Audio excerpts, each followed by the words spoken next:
नमस्कार साथियों आज हमारा डिस्कशन मुख्य रूप से होने वाला है महात्मा गांधी जी के ऊपर। जैसा कि आप सभी को पता है, हमारा जो असिस्टेंट प्रोफेसर को लेकर के एक सीरीज चल रही है समर्पण 3.0। इसके अंतर्गत अब हम जो है भारतीय राजनीतिक विचारकों के ऊपर जो एक डिस्कशन कर रहे हैं, एक जो लंबी श्रृंखला चल रही है उसमें हमने कई सारे विचारकों के बारे में पढ़ लिया है। आज हमारा जो बातचीत जिस पर होने वाली है वो होने वाली है महात्मा गांधी जी के ऊपर। आप सब जानते हैं गांधी जी की शख्सियत के बारे में, उनके परिचय के बारे में और उनके जीवन काल के बारे में कि वो कितने अद्भुत और अविश्वसनीय तरीके से, अद्वितीय तरीके से भारत में राजनीतिक योगदान, सामाजिक योगदान और आर्थिक योगदान देते हैं। हम जनरली क्या करते हैं, हम उनके सिर्फ राजनीतिक आंदोलनों को, राष्ट्रीय आंदोलनों को पढ़ते हैं और उनको आगे बढ़ जाते हैं या फिर उनको उतना ज्यादा महत्व नहीं देते हैं। लेकिन अगर आप उनके राजनीतिक आंदोलनों या योगदानों के साथ साथ आप सामाजिक और आर्थिक विचारों को भी समझेंगे ना, तो आपको एक बहुत ही बृहद स्तर पे, समग्र स्तर पे उनके बारे में, उनकी शख्सियत के बारे में आपको एक समझ विकसित हो पाएगी। तो यहाँ पे हमारा जो अध्ययन है, हमारा जो डिस्कशन है या हमारी जो बातचीत है, वो मुख्य रूप से आप लोगों से इस प्रकार से होने वाली है कि आखिर गांधी जी सिर्फ राजनीतिक ना होकर के आर्थिक और सामाजिक पहलुओं पर अन्य विचारकों के मामले या तुलना में किस प्रकार से अलग थे, किस प्रकार से विपरीत सोचते थे या किस प्रकार से अलग सोचते थे, जो कि उनको खास बनाता है। ठीक है। और हमारा आपको पता है कि किस प्रकार से अध्ययन होता है। आपने पिछली क्लास मेरी देखी होंगी तो उसमें आपको अब समझ में आ गया होगा कि मैं यहाँ पे तुलनात्मक अध्ययन ज्यादा कराता हूँ किसी विचारक का, क्योंकि तुलनात्मक अध्ययन करने से हमें विचारकों की एक गहरी समझ हमें क्या है प्राप्त हो पाती है, मिल पाती है। अगर किसी विचारक को आपको किसी एक एंगल से, किसी एक दृष्टिकोण से समझना है तो उसका तुलनात्मक अध्ययन करना पड़ेगा अन्य विचारकों के साथ।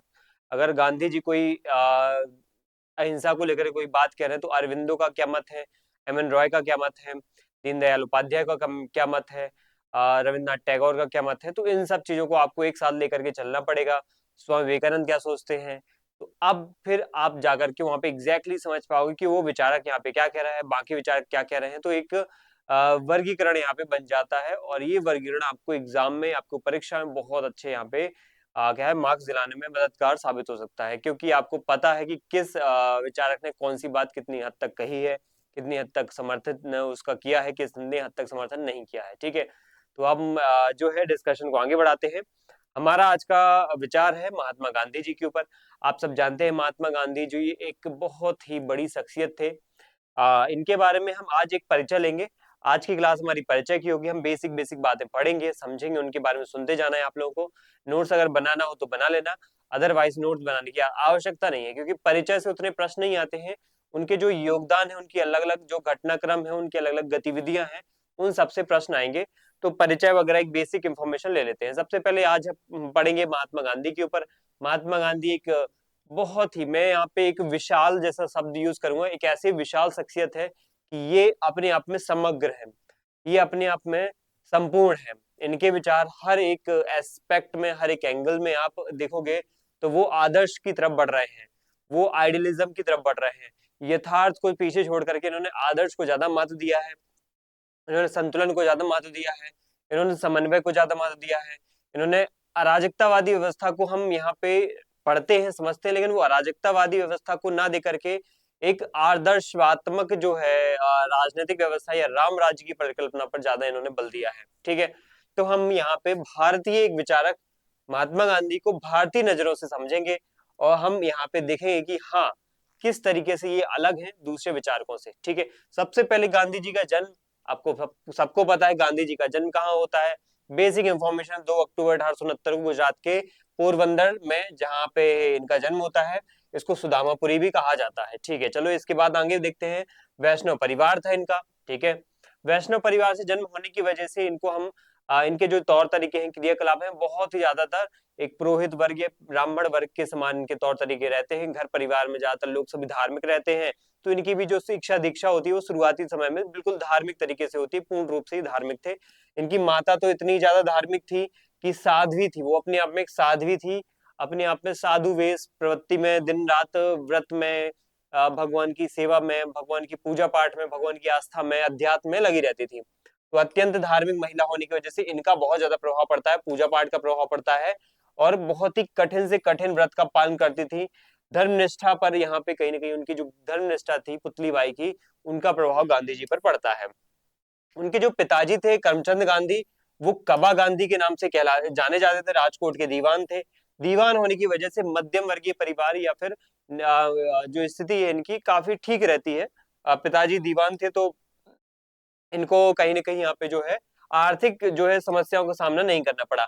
सदाचार वगैरह की जो है, अनुशासन की जो है शिक्षा, सदाचार की शिक्षा, सदाचरण की शिक्षा और एक नैतिक जो जीवन जीने का तरीका है, वो इन्होंने कैसे सीखा? अपने पिताजी करमचंद गांधी से। लेकिन एक बात समझ में आपको ये भी आना चाहिए, पिताजी थोड़ी क्रोधी थे, तो गांधी जी का जो एक भाव था पिता के प्रति, वो एक डर का भाव या भय का भाव रहता था। आप कई सारी बातें पढ़ोगे इनके बारे में कि गांधी जी कितना यहाँ पे अपने पिता से संकोच भाव या एक भय का, एक डर का भाव रखते थे कि पिता यहाँ पे उनके लिए एक अभिभावक के समान है। और अभिभावक जो है यहाँ पे अगर क्रोधी स्वभाव के हैं, तो क्रोधी स्वभाव होने की वजह से वो जो है कम्युनिकेशन, जो संचार है पिता के बीच में और गांधी जी के बीच में, उतना अच्छा नहीं है या उतना ज्यादा नहीं है। इसके अलावा ये रिश्वतखोरी से दूर रहते थे। तो इनके पिताजी बहुत ज्यादा क्या थे, ईमानदार प्रवृत्ति के और सत्यनिष्ठ प्रवृत्ति के, धार्मिक थे, सत्यनिष्ठ थे, नैतिक थे। तो ये सब प्रभाव गांधी जी के ऊपर भी देखे जाते हैं। ये बात आप सब जानते हो कि माता पिता के प्रभाव तो पड़ते ही हैं पुत्रों पर या पुत्रियों पर, संतान पर। माता पिता की सबसे छोटी संतान थे वो पुतली से, उनके 3 पुत्र और 1 कन्या थी। देखो आपको पता होना चाहिए कि उनके पिताजी की 3 शादियां हुई थी, और 3 शादियों में जो पुतली बाई थी ना, उनकी जो पत्नी थी, उनमें उनके पुत्र कौन थे? ये गांधी जी थे। उनके 3 पुत्र थे और ये 1 कन्या थी पुतली बाई की, यानी कि गांधी जी के 2 भाई थे और 1 बहन थी। यहाँ पे समझने वाली बात है कि गांधी जी अपने माता पिता की सबसे छोटी संतान होते हैं। ठीक, तो ये हमारा यहाँ पे डिस्कशन हो जाता है गांधी जी के जन्म को लेकर के। अब पढ़ते हैं इनके विवाह के बारे में। गांधी जी का जो विवाह होता है वो बाल विवाह के रूप में होता है। इनका विवाह होता है 13 साल की उम्र में। किससे होता है? ये होता है उनके मझले भाई और उनके चचेरे भाई, ठीक है, के साथ उनका विवाह होता है। मतलब 3 भाइयों का विवाह एक साथ करवाया जाता है, जिससे बड़ों की सुविधा हो। आपने उनकी अगर सत्य के प्रयोग कहानी पढ़ी होगी या उनकी आत्मकथा पढ़ी होगी, तो उसमें बहुत अच्छे से गांधी जी ने खुद ही बताया है कि हमारी जो है विवाह जो है एक साथ 3 भाइयों का विवाह एक साथ कराया गया था, उनके मझले भाई का और उनका, और उनके एक चचेरे भाई यानी कजिन का विवाह साथ में करवा दिया, जिससे कहीं ना कहीं एक आर्थिक बोझ ना बढ़े ज्यादा। इनका जो विवाह होता है वो किससे होता है? वो होता है यहाँ पे एक सबसे बड़ी बात ये भी लिखी हुई है कि विवाह को एक ऐसी प्रथा माना जाता है जिसके समर्थन में उन्हें कोई नैतिक दलील नहीं सोचती। मतलब ये है कि गांधी जी ने यहाँ पे विवाह किया, बाद में भी उनको कई सारी बातें रियलाइज हुई कि जो चीज उन्होंने विवाह जिस समय पे किया वो गलत था, एक बाल विवाह जो है वो गलत होता है, ये बाद में उनको रियलाइज हुआ। उस वक्त उनको पता नहीं था, 13 साल की उम्र में उनको समझदारी नहीं थी कि हाँ ये गलत होता है। उन्होंने किया है वहां पे। उनकी जो पत्नी है पुतली ये कस्तूरबा गांधी है, इनसे होता है, तो इनको भी ज्यादा समझदारी उतनी नहीं रहती है। तो इनको यहाँ पे एक बात समझ में आई कि उनको खास कोई नैतिक समर्थन या नैतिक दलील नहीं सोचती है कि उन्होंने क्यों इतनी कम उम्र में विवाह किया। तो बाल विवाह को बाद में वो एक्सेप्ट करते हैं कि हाँ हुआ था उनका बाल विवाह, ठीक है, ये हमने बात समझ ली। इसके बाद आगे की जो इन्फॉर्मेशन है वो ये है उनकी पढ़ाई को लेकर के, कि कैसे वो उन्होंने हाई स्कूल में जाकर के पढ़ाई लिखाई की अपने ही पोरबंदर के आसपास, फिर बाद में वो राजकोट भी गए। मंद बुद्धि विद्यार्थियों में तो नहीं थे, वो एवरेज थे, लेकिन उनको इनाम और छात्रवृत्तियां भी उनको मिलती रही हैं। समय के साथ साथ वो इतने अच्छी एजुकेशन या अच्छी स्तर में पढ़ाई कर रहे थे या अच्छा लेवल रखते थे पढ़ाई में, कि उनको फिर स्कॉलरशिप इनाम वगैरह भी मिलते रहते थे। शिक्षक के प्रति उनका विनय कभी कम नहीं हुआ। मतलब वो शिक्षक के प्रति एक जो विनम्र स्वभाव है, शिक्षक के प्रति जो सम्मान का स्वभाव है वो रखते थे। एक बार उन्हें केवल केटल शब्द की स्पेलिंग गलत लिखने पर शिक्षक से डांट खानी पड़ती है। एक इंस्पेक्शन करने के लिए बड़े अधिकारी आते हैं, अंग्रेज अधिकारी आते हैं उनके स्कूल में, तो उनके क्लास टीचर उनको सजेशन दे देती है कि यहाँ पे कुछ 5 स्पेलिंग सबको याद कर ही लेना है।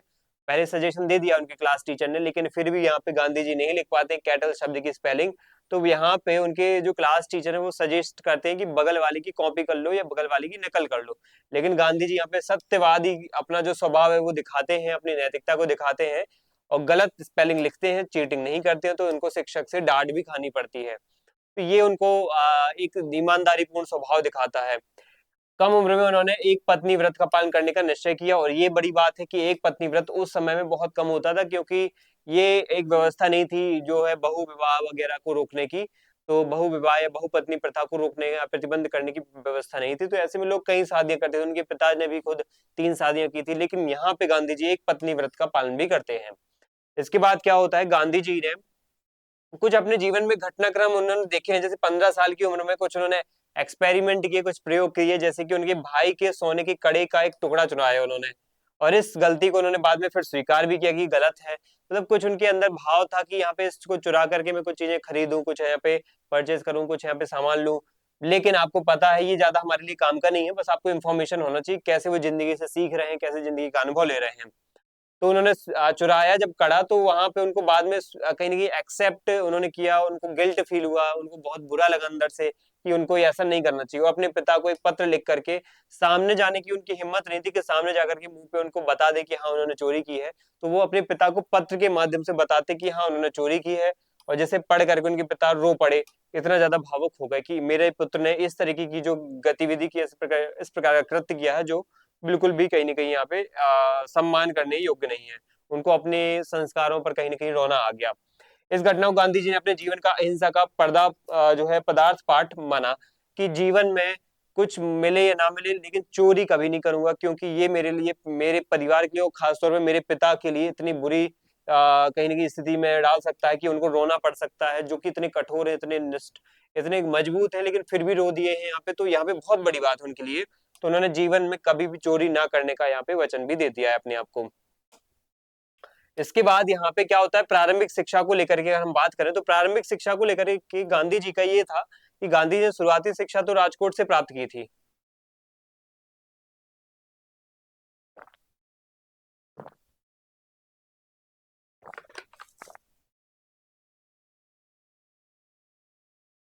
शुरुआती शिक्षा के लिए गांधी जी राजकोट जाते हैं, लेकिन बाद में ये क्या है, उन्हें इनाम मिलते हैं और बहुत अच्छी स्कॉलरशिप मिलती है। तो बाद में वो बहुत अच्छे स्तर पे वो राजकोट में जाकर के उसके बाद उच्च शिक्षा में भी जाने का प्रयास करते हैं। क्यों? अब देखो, जनरली प्राथमिक शिक्षा ही उस समय बहुत बड़ी शिक्षा का स्तर हुआ करता था। प्राथमिक शिक्षा के बाद ज्यादातर बच्चे यहाँ पे पढ़ाई लिखाई छोड़ देते थे। गांधी जी के पास भी ऑप्शन था, विकल्प था, उनके भाइयों ने भी यहाँ पे पढ़ाई छोड़ दी, लेकिन गांधी जी ने यहाँ पे पढ़ाई नहीं छोड़ी। उनको छात्रवृत्तियां मिली, उनको इनाम मिले, उन्होंने अपना जो है पढ़ाई का जो स्तर है वो कंटिन्यू बना के रखा, उसको सतत रूप से निरंतर जारी रखा। और उच्च शिक्षा और धार्मिक प्रभाव के अंतर्गत हम देखें तो उच्च शिक्षा के लिए वो क्या है, मैट्रिक पास करते हैं, और उन्होंने भावनगर के सामलदास कॉलेज में भी दाखिला ले लिया। सामलदास कॉलेज था उच्च शिक्षा के लिए उनका, और भावनगर में जाकर के उन्होंने अपनी उच्च शिक्षा भी पूर्ण की। यहाँ पे वो बाइबल का अध्ययन करते, अब कॉलेज जाएंगे तो नए नए और भी धर्मों के बच्चों से जुड़ेंगे। उन्होंने ईसाई धर्म की बाइबल, भगवत गीता का भी अध्ययन किया। भगवत गीता का तो बचपन से अपनी माँ से पाठ सुनते आ रहे हैं, लेकिन खुद से अध्ययन किया उन्होंने। कुछ उनके शिक्षक भी थे जिनका प्रभाव उनके ऊपर बहुत पड़ा। संस्कृत से में उन्होंने भूमिति की तुलना में अधिक परेशान किया, क्योंकि उनकी राय में संस्कृत में सब कुछ रटना पड़ता है। संस्कृत में जो जियोमेट्री है वो बहुत उनको परेशान करती थी। और सॉरी, संस्कृत ने जो है भूमिति की तुलना में, भूमिति मतलब जो मैथमेटिक्स में जियोमेट्री का एक पार्ट होता है, एक चैप्टर होता है, आपको पता है, एक बहुत टफ हिस्सा है मैथमेटिक्स का, जियोमेट्री।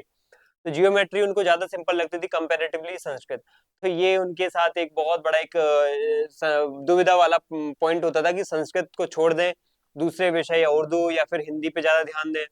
लेकिन बाद में उनके कुछ शिक्षकों ने यहाँ पे हिंदू जो है संस्कृत को बढ़ावा देने वाले कुछ ऐसे शिक्षक थे जो हिंदू धर्म को फॉलो करते थे, तो उन्होंने उन शिक्षक ने यहाँ पे संस्कृत के प्रति यहाँ पे एक महत्व को समझाया, और गांधी जी ने उसको एक्सेप्ट किया। और संस्कृत शिक्षक जो थे उनके, वो कौन थे? कृष्ण शंकर मास्टर। इन कृष्ण शंकर मास्टर ने उन्हें बहुत प्रोत्साहित किया संस्कृत को लेकर के, और उनके कहने पर गांधी जी ने फिर संस्कृत का अध्ययन करना शुरू कर दिया, और संस्कृत को बाद में रटने वाली जो व्यवस्था है उसको त्याग दिया और समझने पे फोकस किया। बाद में आपको पता है फिर गांधी जी ने महसूस किया कि हिंदू बालक को संस्कृत का अध्ययन या अच्छा अभ्यास जरूर करना चाहिए, क्योंकि आपको अगर हिंदू ग्रंथ अच्छे से समझना है, पढ़ना, उनकी गहराई से मर्म समझना है, तो आपको यहाँ पे संस्कृत आना चाहिए। हमारे पौराणिक, हमारे आध्यात्मिक, हमारे वैदिक ग्रंथ ज्यादातर संस्कृत में ही मिलेंगे आपको। गांधी जी का मानना था कि भारत की उच्च शिक्षा में मातृभाषा के साथ साथ राष्ट्रभाषा हिंदी का होना चाहिए, संस्कृत का होना चाहिए, फारसी, अरबी और अंग्रेजी का भी स्थान होना चाहिए। तो कुछ ऐसी अदर लैंग्वेजेस का भी इंपॉर्टेंस उन्होंने बताया है, लेकिन मातृभाषा को पहली प्रायोरिटी देते हैं। इसके बाद इंग्लैंड में शिक्षा की बात करें, अब उच्च शिक्षा के बाद कहाँ जाएंगे? इंग्लैंड जाएंगे। इंग्लैंड में वो क्या करते हैं, इंग्लैंड में लंदन के लिए प्रस्थान करते हैं। गांधी जी बैरिस्टर की पढ़ाई के लिए 1888 में लंदन चले जाएंगे। उसके बाद वो क्या करते हैं, एक शपथ उनकी माँ के द्वारा दिलवाई जाती है कि बेटा इंग्लैंड में जाना तो एक बात हमेशा याद रखना, उनकी माता बोलती है पुतली बाई कि लंदन में मांस तो कभी मत खाना, ना मदिरा का सेवन करना, और ना स्त्री से कहीं ना कहीं यहाँ पे जो है संपर्क बनाने की कोशिश करना, क्योंकि तुम्हारी शादी हो चुकी है। ठीक है, तुमने एक पत्नी व्रत का पालन लिया है, और गांधी जी ने भी ये माना था कि एक पत्नी व्रत हमें आप का पालन करना चाहिए। तो इस तरीके से वो मांस, मदिरा और स्त्री से दूर रहने की शपथ कर कड़ाई से पालन करने का वचन देकर के यहाँ पे क्या करते हैं, वो लंदन चले जाते हैं। ठीक है, ये शपथ उनके लिए इतनी अच्छी साबित होती है कि वो बहुत सारे प्रलोभनों से बच जाते हैं, बहुत सारी समस्याओं से बच जाते हैं, बहुत सारी बुरी आदतों को अपनाने से बच जाते हैं। ऐसे में उनका बहुत ज्यादा बौद्धिक विकास हो पाता है, बहुत अच्छी शिक्षा ग्रहण कर पाते हैं। इंग्लैंड में शिक्षा ग्रहण करते वक्त वो बाइबल, खास करके न्यू टेस्टामेंट है ना जो बाइबल का, उसको वो कहीं ना कहीं अध्ययन करते हैं। अब आपको पता होना चाहिए, न्यू टेस्टामेंट में गांधी जी ने बाइबल का एक नया स्वरूप देखा था। क्या देखा था उन्होंने, ईसा मसीह के पर्वत पर जो प्रवचन दिए हैं, उनको सरमन ऑफ द माउंट कहा जाता है। उसमें अहिंसा नाम की बातें बहुत अच्छे से उनको मजा आ जाता है उनको पढ़ते ही। जैसे ईसा मसीह ने यहाँ पे न्यू टेस्टामेंट जो बाइबल का है, उसमें ईसा मसीह के जो वचन है, प्रवचन है, उनको क्या कहा जाता है, sermon of the mount, sermon on the mount. यहाँ पे इस तरीके से इन प्रवचनों को लिखा गया है, इस चैप्टर इस तरीके के नाम से। जब इनको पढ़ते हैं तो वो यहाँ पे समझते हैं कि हाँ, एक व्यक्ति अगर कोई समाज में कोई व्यवस्था में अगर बदलाव लाना चाहता है, तो वो बिना किसी लड़े, बिना किसी संघर्ष, बिना किसी यहाँ पे खून खराबे के भी बदलाव ला सकता है। वो अपनी शिक्षा, अपनी अहिंसा की, अपनी शांति की प्रवृत्ति के माध्यम से। उन्होंने सर एडविन अर्नोल्ड, ठीक है, एडविन अर्नोल्ड से अंग्रेजी अनुवाद सॉन्ग ऑफ द सेलेस्टियल से भी भगवत गीता का परिचय प्राप्त किया। भगवत गीता को उन्होंने बहुत नए ढंग से, यहाँ पे एडविन अर्नोल्ड की किताब है उनके सॉन्ग ऑफ द सेलेस्टियल नाम की किताब, उसमें गीता का अनुवाद उनका किया गया है। उस किताब को पढ़ने के बाद गीता की और उनको गहराई समझ होती है। अभी तक तो उनकी माँ जो है पाठ समझा रही थी, उस पाठ को कहीं ना कहीं पौराणिक कथाओं के अनुसार समझाया जा रहा था, लेकिन गहराई से उसका अध्ययन यहाँ पे अर्नोल्ड की किताब से ज्यादा पड़ता है उनका। और वे अपने जीवन का मार्गदर्शक भी यानी मानने लगते हैं यहाँ पे गीता को। अब कानून की पढ़ाई के लिए लंदन गए हैं, तो उन्होंने कानून की पढ़ाई के लिए लंदन में इनर टेम्पल नाम के यहाँ पे कॉलेज में दाखिला लिया। उसके बाद बैरिस्टर बनने के लिए उन्होंने बहुत ही क्या की कानूनी सत्रों में भाग लिया, परीक्षाएं दी बहुत सारी कानूनी, वकालत की अलग अलग एग्जाम्स दिए, वकालत से संबंधित अलग अलग पुस्तकें भी खरीदी, उनको पढ़ा, इन सबको उन्होंने अध्ययन किया। जब इन सबका अध्ययन करने के बाद वो क्या है, पूरा का पूरा अध्ययन डिस्कस कंप्लीट कर ले, तो फिर आते हैं भारत वापस। भारत वापस आते हैं 10 जून 1891 को। कब गए थे, 1888 को गए हैं। ठीक है, 1888 को गए हैं। ठीक है, कब आ गए हैं, 1891 में वापस आ गए हैं, मतलब 3 साल रहे हैं वो, है ना। कब तक रहे हैं, 3 साल तक रहे हैं। हम देख के आए ना पिछली स्लाइड में। ठीक है, हम देख के आए यहाँ पे 1888 में लंदन के लिए रवाना हुए, और वापस कब आ गए, 1891 में आ गए हैं। ठीक है, चलिए 1891 में जैसे ही वापस आते हैं तो बैरिस्टर की उपाधि लेकर के वापस आते हैं। ठीक है, बैरिस्टर बन गए हैं। 12 जून को वो स्वदेश लौटते हैं, 2 दिन का समय लगता है उनको आते आते। और जैसे ही वो यहाँ पे आते हैं तो उनको एक समस्या पैदा ये हुई कि एक अज्ञात डर अजीब सा बना हुआ था। जैसे नई जगह पे जाओ, लोगों को नहीं जानते हैं, कोर्ट में आपको भेज दिया गया, वहां पे वकालत करना है, ना तो आप किसी पक्ष को जानते हो, ना विपक्ष को जानते हो, ना जज आपका जान पहचान का। उनके सामने कैसे आप दलील रखो, कैसे उनसे जो है बहस करो, ये सब बहुत उनके लिए चुनौतीपूर्ण रहा है। तो वकालत की पढ़ाई तो उन्होंने लंदन से जरूर की है, बहुत ही बेस्ट तरीके से पढ़ के आए, लेकिन भारत में सफल वकील नहीं बन पाएंगे, ये उनके अंदर डर बना हुआ था कि वो वकील अच्छे नहीं बन पाएंगे। उन्होंने अभी प्रैक्टिस करना शुरू नहीं किया, लेकिन पहले ही सोच लिया है कि वकील नहीं बन पाएंगे। तो इस तरीके से क्या होता है, उनके अंदर ही एक बहुत बुरा भाव आता है। लेकिन किस्मत यहाँ पे बहुत उनके सपोर्ट कर रही है। उनको उसी वक्त एक केस आता है 1893-94 के आसपास, जिस वजह से उनको कहाँ जाना पड़ता है, कानूनी मामले को लेकर के साउथ अफ्रीका जाना पड़ जाता है। अब साउथ अफ्रीका जैसे ही जाते तो उनके साथ होता है नस्लीय भेदभाव। आपको पता है पीटर मार्ट्सबर्ग में जो क्लास 1 या फर्स्ट क्लास की जो टिकट में वो ट्रेवल कर रहे थे, तो उस डिब्बे से उनको धक्के मार के निकाल दिया जाता है। तो ये उनके साथ एक बहुत बड़ा मुद्दा क्रिएट होता है भेदभाव का, नस्ली भेदभाव का, जिससे उन्होंने ट्रेन के पहले दर्जे के डिब्बे से बाहर फेंक दिया गया था। इसी घटना से उन्हें भारतीयों के अधिकारों के लिए लड़ने का एक संकल्प या एक उद्देश्य, एक लक्ष्य मिल गया। देखो जीवन में हर एक व्यक्ति के क्या है, ऐसी घटनाएं घटित होती हैं जिनको वो क्या है बहुत गहराई से नोटिस करता है, कोई नहीं करते हैं।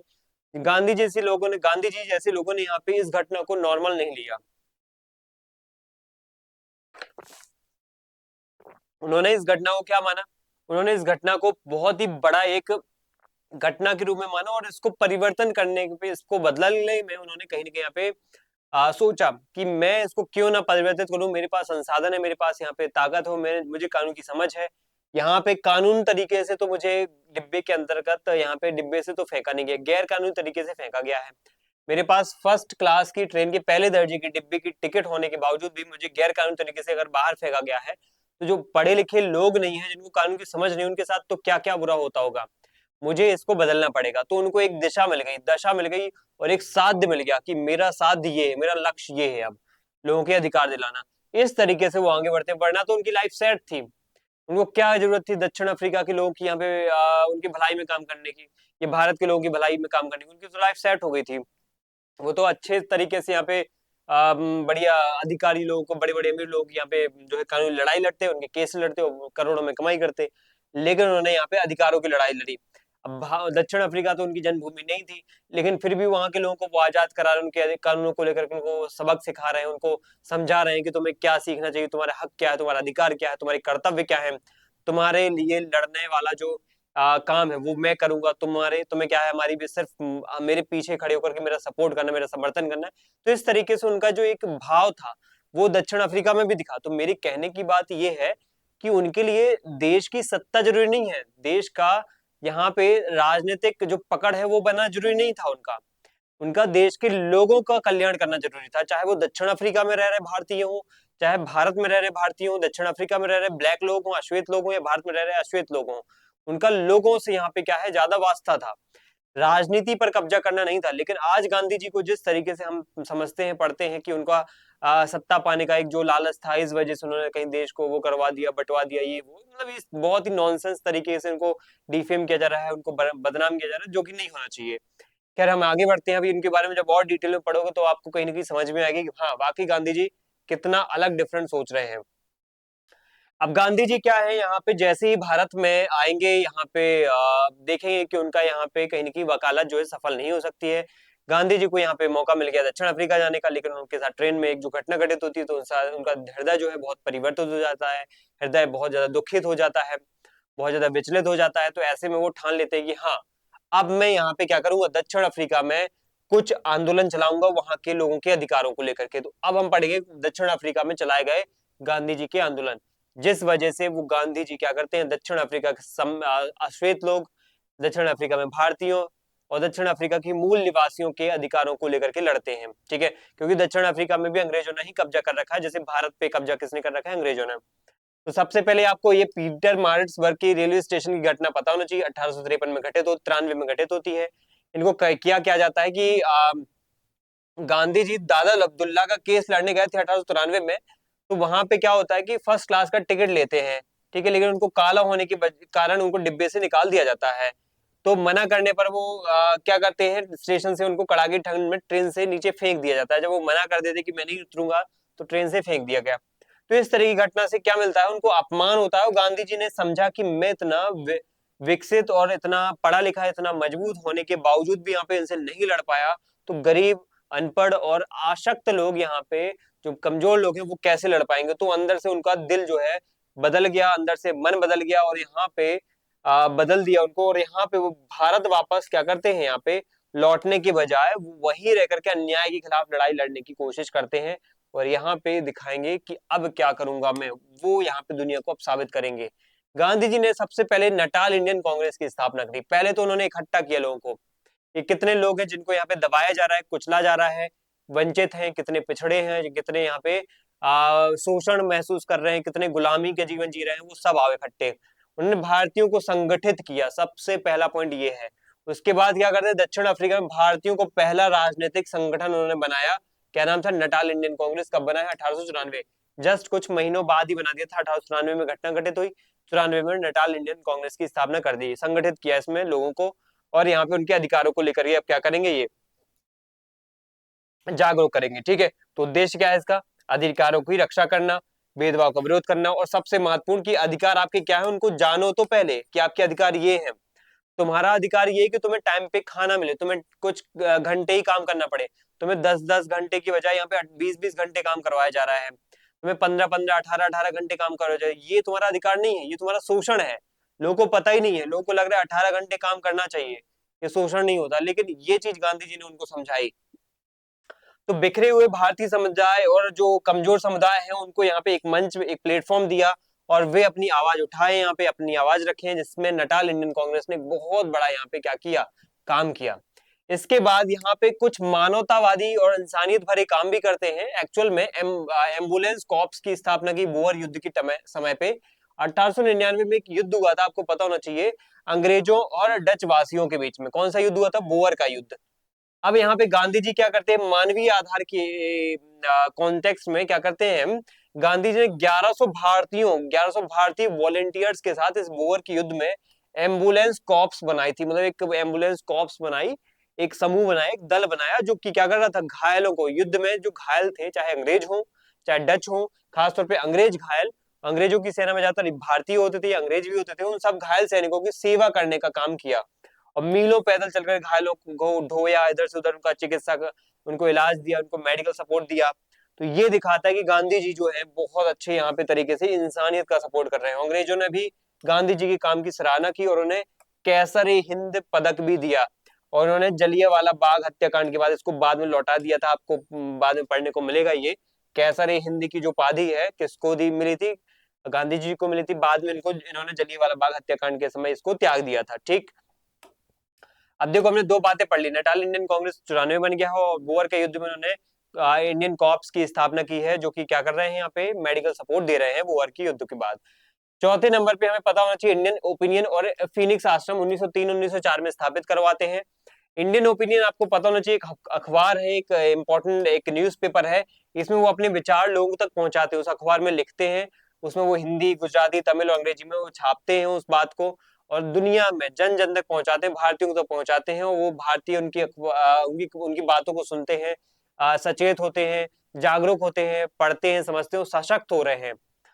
अब फीनिक्स आश्रम यहाँ पे एक अलग से स्थापित करवाते 1904 में, जॉन रस्किन की किताब है, ठीक है, उसमें उन्होंने समझा था क्या, इसमें इन्होंने क्या है, जॉन रस्किन की किताब पढ़ने के बाद उन्होंने डरबन के एक जगह पे, मतलब वहां पे कोई एक एरिया था, इलाका था, कुछ खेत वाला इलाका, वहां पे फीनिक्स आश्रम या फीनिक्स बस्ती का यहाँ पे निर्माण कर दो। आश्रम मतलब ये नहीं कि वही पूजा पाठ वगैरह की चीजें होंगी वहां पे, मतलब पूजा पाठ तो जैसे खैर व्यक्तिगत मामला है, लेकिन वहां पे आश्रम मतलब इकट्ठा एक बस्ती जैसी बना दी जाए, उस बस्ती में वहां पे सभी प्रकार के लोग रहें, सभी आपस में बातचीत करें, एक ही कम्युनिटी के, एक ही प्रकार की सोच वाले व्यक्ति रहें, और वो अपने साथ एक दूसरे का मिलकर के सपोर्ट करें, ठीक है, अपने काम करें, अपने खुद का जो है अपना व्यापार, अलग अलग गतिविधियां करें, तो वो सब यहाँ पे मिल करके आश्रम में देखी जाएंगी। तो इसलिए वो फिनिक्स आश्रम सबसे पहले 1904 में स्थापित करवाते हैं दक्षिण अफ्रीका के डरबन में, डरबन जगह याद रखना है। अब यहाँ पे वो सर्वोदय, सर्वोदय का कॉन्सेप्ट भी देते हैं, और शारीरिक श्रम करने की बात भी करते हैं कि हर एक व्यक्ति जो इस आश्रम में बस्ती में रहेगा उसको सर्वोदय यानी सबके कल्याण पे काम करना है, सबके उदय की बात करना है, और सबको शारीरिक श्रम पे ध्यान देना है, ठीक है, कोई किसी को गुलाम नहीं बनाएगा, कोई किसी से काम नहीं करवाएगा, चाहे कितना भी कोई व्यक्ति यहाँ पे किसी और के यहाँ पे नौकर बनने की कोशिश भी करता है, तो भी यहाँ पे किसी को नौकर नहीं बनाना है, गुलाम नहीं बनाना है, किसी का उपनिवेश नहीं बनाना है, हमें अपने अंतर्गत ही, हर एक शारीरिक श्रम के अंतर्गत ही काम करना है। अब पांचवें नंबर का यहाँ पे है पहला सत्याग्रह, उनका ब्लैक एक्ट को लेकर के था 1906 में, याद ना, 1906 में उन्होंने पहला सत्याग्रह किया था, कौन सा था वो, ब्लैक एक्ट को लेकर के। ब्लैक एक्ट क्या है, देखो यहाँ पे ये है कि सबसे पहले ट्रांसवाल सरकार ने, ट्रांसवाल जो दक्षिण अफ्रीका की सरकार थी, उन्होंने एक कानून बनाया था कि भारतीय जो यहाँ पे दक्षिण अफ्रीका में रह रहे हैं, कहाँ पे, साउथ अफ्रीका में जो भारतीय रह रहे हैं, इन भारतीयों को यहाँ पे अपनी उंगलियों के निशान, फिंगरप्रिंट्स वाला रजिस्ट्रेशन कार्ड हमेशा साथ रखना पड़ेगा। मतलब एक उनका क्या होगा, एक रजिस्ट्रेशन कार्ड होगा ऐसा, उसमें उनके फिंगरप्रिंट्स बने होंगे, उनका नाम, उनका सब कुछ डिटेल्स लिखा होगा, और वो हमेशा आईडी कार्ड जैसे उनको अपने पास रखना पड़ेगा, जब भी जरूरत पड़ेगी तो उनको दिखाना पड़ेगा। तो इस तरीके की बातें यहाँ पे दिखाई जाती हैं, और ये सिर्फ भारतीयों के लिए था, किसके लिए, भारतीयों के लिए। तो ये क्या है, भेदभावपूर्ण है कि नहीं है, सबके लिए नहीं है। अगर सिर्फ भारतीयों का आपको जांच पड़ताल करना है तो ये तो गलत है। एक्चुअल में हो क्या रहा था कि गांधी जी जब सब भारतीयों को जागरूक कर रहे हैं, तो अंग्रेज भी समझ रहे हैं कि यहाँ पे भारतीय जागरूक हो रहे हैं, भारतीयों के अंदर अब नई चेतना जागृत हो रही है, भारतीय आंदोलन भी कर सकते हैं, सत्याग्रह भी कर सकते हैं, तो यहाँ पे या विद्रोह भी कर सकते हैं भारतीय। तो यहाँ पे सरकार, ट्रांसवाल सरकार, दक्षिण अफ्रीकी सरकार, अंग्रेजी सरकार सचेत हो जाती है। वैसे में उन्होंने सोचा क्यों ना इनके एक अलग से आईडी कार्ड बनवा दी जाए, मैंडेटरी कर दिए जाए, जिससे उनको समझना पहचानना आसान हो जाएगा। तो गांधी जी इसका विरोध विरोध करते हैं, उसको काला कानून यानी ब्लैक एक्ट कहते हैं। और जोहान्सबर्ग के एम्पायर थिएटर में गांधी जी ने कसम खाई कि इस कानून को कहीं नहीं, कभी नहीं मानेंगे, चाहे जान भी चली जाए। इस तरह की बातें बोलते हैं। अब परिणाम में यहाँ पे बहुत सारे लोग यहाँ पे क्या करते हैं, सत्याग्रह करते हैं शांतिपूर्ण ढंग से, और पहली बार जेल उनको जाना भी पड़ता है। और यहाँ पे क्या होता है, ये उनका निष्क्रिय प्रतिरोध था, निष्क्रिय तरीके से एक सत्याग्रह करने का तरीका था। अहिंसक प्रतिरोध विरोध तो था, लेकिन एक तरीका जो है इनका ये सफल जरूर हो जाता है, निष्क्रिय प्रतिरोध का। और पहली बार वो सत्याग्रह शब्द को यहाँ पे देखने को मिलता है दुनिया में। तो ये पहला सत्याग्रह जो उनका ब्लैक एक्ट को लेकर के था, ठीक है, ये काला कानून को लेकर के था, जिसमें भारतीयों की पहचान और उनकी अंगुलियों के निशान वगैरह का एक आईडी कार्ड बनाया जाएगा, जो कि एक गलत था। ठीक है, ये हमने पढ़ लिया है। इसके बाद यहाँ पे क्या होता है, अगला पॉइंट यहाँ पे आता है, वो है रजिस्ट्रेशन कार्ड जलाना और मीर आलम का हमला। जनरल स्मर्ट सरकार, जो सरकार का एक जनरल था, स्मर्ट नाम है, उसने गांधी जी से वादा किया कि यदि भारतीय स्वेच्छा से रजिस्ट्रेशन करवा ले तो कानून रद्द कर दिया जाएगा। लेकिन गांधी जी कहते हैं कि हम मान तो जाएंगे, लेकिन कुछ पठान यानी मीर आलम जो है ना, इनको लगा कि गांधी जी ने धोखा दिया है, और उन्होंने गांधी जी को बुरी तरह से पीट दिया। ठीक है, अब गांधी जी को बुरी तरह पीट दिया, बाद में सरकार अपनी बात से मुकर गई, और इसके विरोध में गांधी जी ने फिर से हजारों रजिस्ट्रेशन कार्ड में अलाव से में जला दिया। कि देखो यहाँ पे क्या हो रहा है कि गांधी जी को यहाँ पे डिफेम किया जा रहा है सरकार के द्वारा, कि सरकार एक तरफ तो बोल रही है हम यहाँ पे क्या करेंगे, इस कानून को वापस ले लेंगे, है ना। तो गांधी जी उस विरोध को रोक देते हैं, लेकिन सरकार उसको कानून को वापस नहीं लेती है। तो यहाँ पे कुछ भारतीय नाराज हो जाते हैं गांधी जी से भी। तो ऐसे में क्या होता है, गांधी जी समझ जाते हैं कि यहाँ पे मैं अगर यहाँ पे भारतीयों का साथ नहीं दूंगा, भारतीय होने के नाते, तो ये गलत होगा।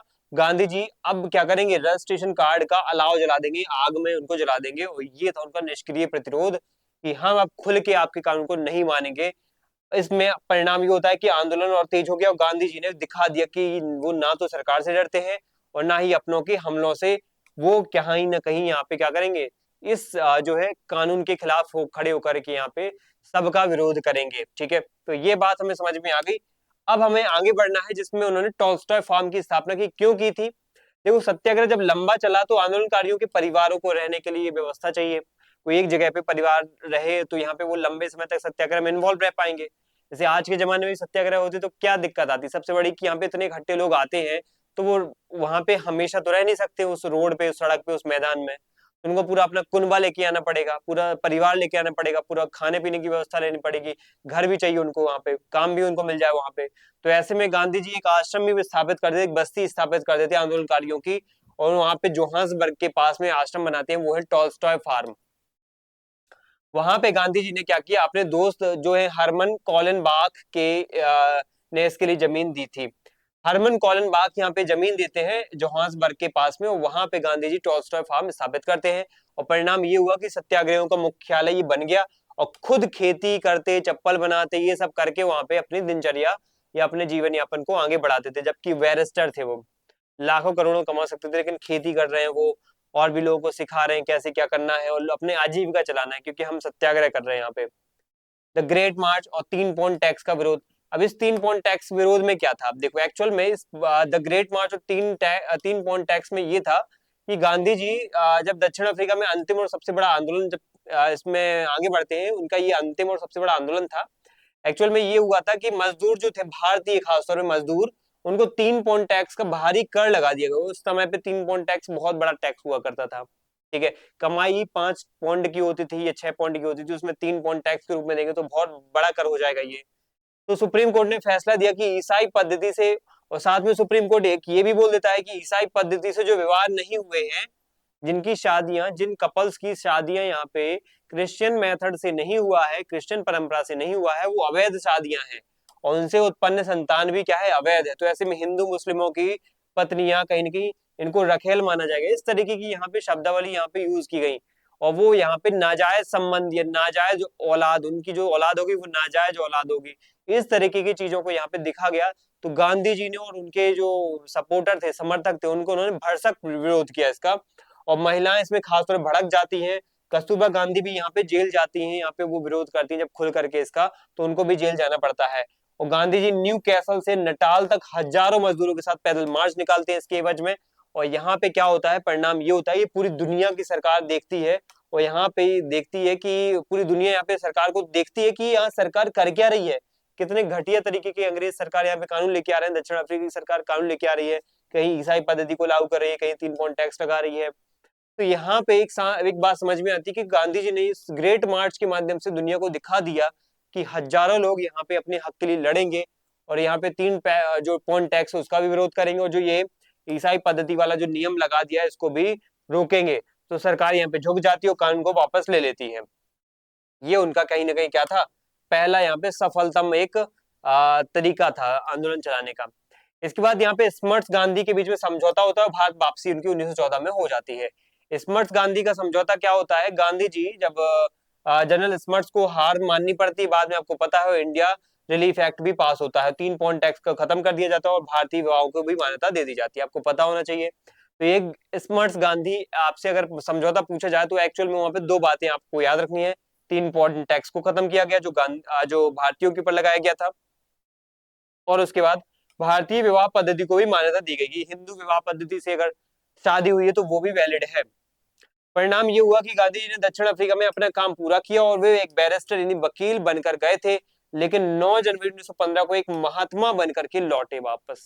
ठीक है, ये कहानी है महात्मा गांधी जी की कि जो बंदा जो व्यक्ति यहाँ पे अपनी लाइफ को वेल स्ट्रक्चर्ड वे में वेल एस्टेब्लिश्ड तरीके से यहाँ पे आगे बढ़ा सकता था उसने नहीं किया और सब त्याग करके अपने पूरे जीवन न्यौछावर कर दिया और गरीबी में भुखमरी में लोगों को ऊपर उठाने के लिए उनके साथ कहीं चप्पल बना रहे हैं, कहीं जूते सिल रहे हैं, कहीं यहाँ पे खेती बाड़ी कर रहे हैं, कहीं बकरियां पाल रहे हैं, इस तरीके की गतिविधियां करके वो जीवन यापन कर रहे हैं उनके जैसा। तो ये उनको विशेष बनाता है, ये उनको महात्मा बनाता है। ऐसी इच्छा शक्ति किसी महात्मा में ही हो सकती है। ठीक, फिर गांधी जी जब ऐसा करने के बाद भारत वापस लौटते तो यहाँ पे लेविश लाइफ नहीं जिएंगे। 1915 में 9 जनवरी के दिन आते हैं वो, तो 9 जनवरी को हम क्या मनाते हैं, आज भी हम 9 जनवरी को प्रवासी भारतीय दिवस मनाते हैं। क्या मनाते हैं, प्रवासी भारतीय दिवस।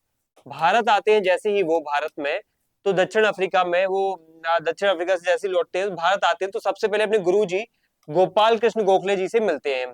गोपाल कृष्ण गोखले जी उनको सलाह देते हैं कि पहले पूरे भारत का भ्रमण करो। अब दक्षिण अफ्रीका तो छोटा देश है, लेकिन भारत दक्षिण अफ्रीका में यूनिफिकेशन भी है, एक समान व्यवस्था भी, विविधता उतनी नहीं है जितनी भारत में विविधता है। भारत का हर एक राज्य अपनी एक विशेष विविधता को लेके चलता है। तुम अगर आज भारत में नॉर्थ इंडिया में अगर कोई बात कहते हो तो साउथ इंडिया में दक्षिण भारत में यहाँ पे पहुंचते पहुंचते महीनों सालों लग जाते हैं और वहां के लोग उसको अलग तरीके से समझते हैं। तो ऐसे में पूरे भारत का भ्रमण करो और देश की स्थिति को समझो जानो, फिर उसके बाद आप समझना कि यहाँ पे क्या किया जा सकता है यहाँ भारत में अधिकारों को लेकर के। तो गांधी जी का भारत आगमन होगा और प्रारंभिक उनका सत्याग्रह होगा, वो होगा, आपको पता होना चाहिए कि कैसे वो गांधी जी भारत में आते हैं और वहां पे गोपाल कृष्ण गोखले उनको सलाह देते हैं क्या करना चाहिए और फिर वो अपने सत्याग्रह जो है आगे बढ़ाते हैं। ठीक है, तो अगली जो हमारी क्लास होगी उसमें हम अलग अलग गांधी जी के सत्याग्रह पढ़ेंगे, कैसे उन्होंने शुरुआत की अलग अलग भारत के अलग अलग क्षेत्रों में भ्रमण करके, कहाँ कहाँ उनको कमियां दिखी, कहाँ कहाँ उनको समस्याएं दिखी और कैसे इन समस्याओं को दूर करने के लिए वो सत्याग्रह करते हैं, चंपारण जैसे, खेड़ा जैसे, अहमदाबाद जैसे, फिर उसके बाद सविनय, फिर उसके बाद भारत छोड़ो, रॉलेट एक्ट वगैरह इनका विरोध, भारत छोड़ो, माफ कीजिएगा, असहयोग हो गया, सविनय अवज्ञा हो गया, पूना पैक्ट हो गया है, भारत छोड़ो हो गया है, नुआख खाली में शांति वार्ता हो गया है। तो इन सब को लेकर के वो कैसे अलग अलग कदम उठाते हैं। तो ये जीवन परिचय जो हम उनका पढ़ रहे हैं वो अब भाई हमारा आधा हुआ है। अब इसका आधा जो हिस्सा है वो जीवन परिचय का, वो हम पढ़ेंगे आंदोलनों के रूप में, उनके भारत में अलग अलग योगदान के रूप में पढ़ेंगे और फिर जैसे जीवन परिचय होगा तो फिर हम पढ़ेंगे उनके राजनीतिक, सामाजिक, आर्थिक और सांस्कृतिक सिद्धांत और साथ ही उनकी जो खास तौर पे उनकी जो रचनाएं हैं, सिद्धांत है उनके, उन सबको हम विशेष तौर पे अलग तरीके से समझेंगे। ठीक, तो यहाँ पे अपने जो है इस डिस्कशन को विराम देते हैं। आप सभी को यहाँ पे समझ में आया होगा, अगर नहीं आया तो डाउट पूछिएगा जरूर, हमारा ग्रुप है उसमें मैसेज कीजिएगा, मैं जरूर बताऊंगा और अगली क्लास में इसको आगे को डिस्कस करेंगे। थैंक यू आप सभी को, एंड जय हिंद।